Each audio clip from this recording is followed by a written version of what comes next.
Jumpa kembali dalam agenda Resapi, Renungan Singkat Pemelihara Iman BPMK GKI Klasis Bojonegoro. Hari ini edisi 31 Maret tahun 2021.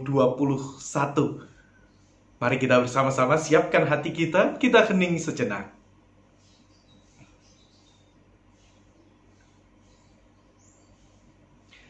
Jemaat sekalian, bacaan kita hari ini adalah Yohanes pasalnya yang ke-13, ayat 21 sampai dengan 32. Satu bagian yang oleh LAI diberi judul Yesus memperingatkan Yudas. Tapi hari ini kita hanya akan membaca ayatnya yang ke-21 yang berbunyi demikian. Saya bacakan untuk kita semuanya. Setelah Yesus berkata demikian, ia sangat terharu, lalu bersaksi, "Aku berkata kepadamu, sesungguhnya seorang di antara kamu akan menyerahkan aku." Demikian bunyi firman Tuhan.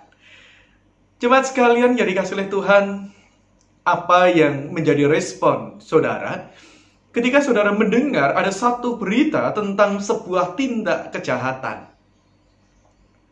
Ya, mungkin respon yang pertama kita akan mengatakan, ya biarlah karena itu toh terjadi di daerah yang cukup jauh dengan saya.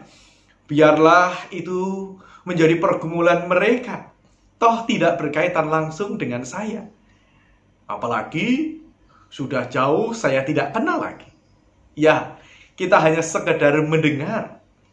Mungkin di dalam satu kapasitas tertentu kita akan mengatakan, ya saya prihatin. Kok bisa ya hal itu terjadi?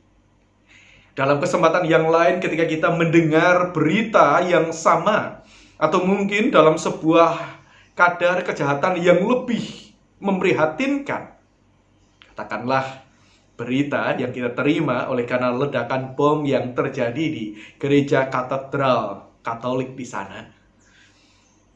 Bapak, Ibu, dan saudara sekalian yang terkasih dalam Tuhan, sebagian orang akan mengatakan, ya inilah dunia, inilah situasi yang sudah lumrah, atau situasi yang sudah umum, yang sudah biasa kita dengar. Sebagian orang akan mengatakan, ya itu kejahatan yang biasa. Sebagian orang akan mengatakan, ya sudah, mari kita hening sejenak, kita merenung sejenak apa yang sesungguhnya sedang terjadi. Memang satu hal yang memprihatinkan, justru yang memprihatinkan adalah ketika orang sudah merasa biasa, ketika mendengar, ketika melihat dan menyaksikan berbagai macam berita, pemberitaan tentang sebuah kejahatan. Orang menganggap bahwa itu sudah hal yang lumrah dan hal yang biasa terjadi. Sudah begitu sering, sudah begitu biasa kita saksikan. Bapak, Ibu, dan saudara sekalian yang terkasih dalam Tuhan, bagaimana kalau misalnya kita yang menjadi korban? Marah, geram, jengkel, sedih, bahkan mungkin ada sebuah perasaan tidak berdaya juga. Betul kan? Iya. Bagaimana kalau misalnya kita menjadi objek daripada sebuah tindak kejahatan itu?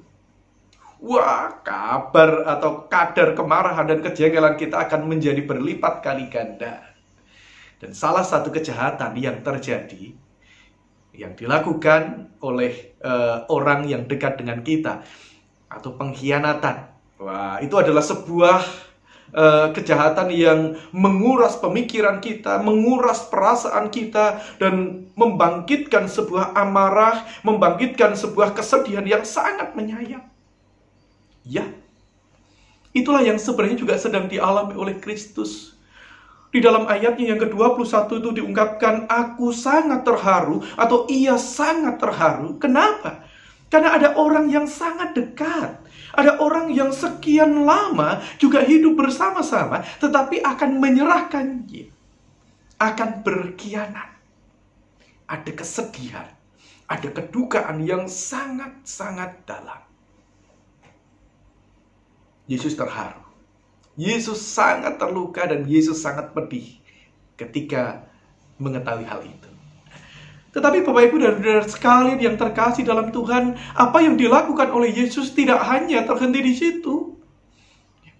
Ia tidak berusaha untuk menghindar, ia tidak berusaha untuk meninggalkan apa yang harus ia alami di jalur penderitaan karena pengkhianatan itu.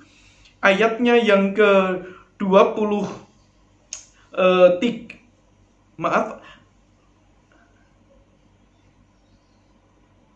ayatnya yang ke-27 itu berkata demikian. Dan sesudah Yudas menerima roti itu, ia kerasukan iblis. Maka Yesus berkata kepadanya, apa yang hendak kau perbuat? Perbuatlah dengan segera. Bapak Ibu dan saudara sekalian yang terkasih dalam Tuhan, ayatnya yang ke-27 ini mengingatkan kita akan komitmen yang dijalani oleh Kristus. Ia harus melewati jalan penderitaan dengan penuh ketabahan. Ia harus melewati jalan penderitaan dan pengkhianatan itu dengan sebuah ketekunan. Memang ini bukanlah sebuah jalan yang fatal begitu. Artinya ini bukanlah sebuah jalan keputusasaan karena tidak mampu menghindar dari situasi itu. Tetapi ini adalah sebuah keputusan untuk tetap pada jalan yang dikehendaki oleh Sang Bapa. Kesabaran dan ketekunan itu adalah wujud daripada kesetiaan dan komitmennya untuk mengikuti apa yang menjadi kehendak Bapa. Luka hati, kepedihan dan kepahitan yang ia alami, itu dengan sabar dan dengan tabah ia lakukan. Kenapa? Karena ini menjadi bagian dari sebuah komitmen berjuang mewujud nyatakan kehendak Sang Bapa supaya manusia ditebus dosa-dosa dan kesalahannya, menikmati keselamatan. Nah, Bapak Ibu dan saudara sekalian yang terkasih dalam Tuhan, lalu dari bagian ini kita bisa belajar apa? Kita melihat bahwa di tengah-tengah kehidupan sekarang ini yang namanya budaya kekerasan, budaya menghalalkan segala cara untuk memaksakan kehendaknya, bahkan sampai merelakan kekerasan, kematian demi kematian orang lain, itu menjadi hal yang lumrah. Di tengah-tengah budaya kekerasan yang semakin menjadi-jadi itu, kita dipanggil untuk meneladan Kristus, mewartakan cinta kasih, mewartakan pengampunan, mewartakan benih-benih kedamaian dalam wujud ketabahan dan kesabaran untuk berjuang mewujud nyatakan kehendak Sang Bapa. Kehendaknya apa? Cinta kasih. Kehendaknya apa? Merawat kehidupan. Oleh karena itu kalau hari ini atau minggu ini kita memasuki pekan suci, kita melihat bahwa penderitaan Kristus dan kematiannya itu tidak menjadi akhir, tidak menjadi sebuah kegagalan dan jalan fatalitas, bukan. Tetapi justru menjadi sebuah pembuktian kesetiaannya kepada Sang Bapa karena mau mewujud nyatakan damai sejahtera bagi manusia. Mari kita bersama-sama belajar dari apa yang telah Kristus lakukan. Tuhan memberkati. Mari kita satu hati di dalam doa. Bapa yang bertahta di dalam kerajaan surga, kami bersyukur untuk hari ini boleh menemukan cinta kasih Tuhan di dalam kesabaran dan ketabahannya ketika harus menghadapi penderitaan, bahkan lewat sarana pengkhianatan murid yang dikasihinya, murid yang selamanya hidup bersama dengannya, yaitu Yudas Iskariot. Ajar kami di tengah-tengah kehidupan yang semakin syarat dengan kekerasan ini, tetap menghidupi kesabaran dan ketabahan, tetap menghidupi cinta kasih yang Tuhan izinkan. Bahkan ketika itu harus menjadi bagian dari komitmen kesetiaan kami kepada Sang Bapa. Biarlah kami juga dengan setia dan dengan tabah menjalaninya. Di dalam nama Tuhan kami Yesus Kristus kami berdoa. Amin.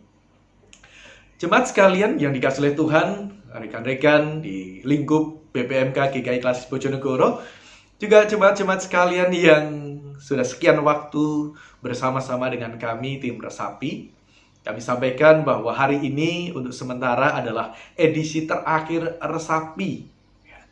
Kami mengajak Bapak Ibu dan saudara sekalian untuk tetap bisa bersaat teduh sejenak, tetap bisa merenungkan sabda Tuhan. Kalau di dalam lingkup GKI maka bisa mengakses dalam sapaan Gembala GKI, atau juga bisa mengakses pada Yayasan Komunikasi Bersama. Dan sementara BPMK GKI Klasis Bojonegoro akan hadir dalam sebuah format yang baru, untuk tetap bisa merawat iman, untuk tetap bisa menjaga iman di tengah-tengah pandemi COVID yang masih harus kita hadapi. Selamat menanti, selamat beraktivitas, Tuhan memberkati.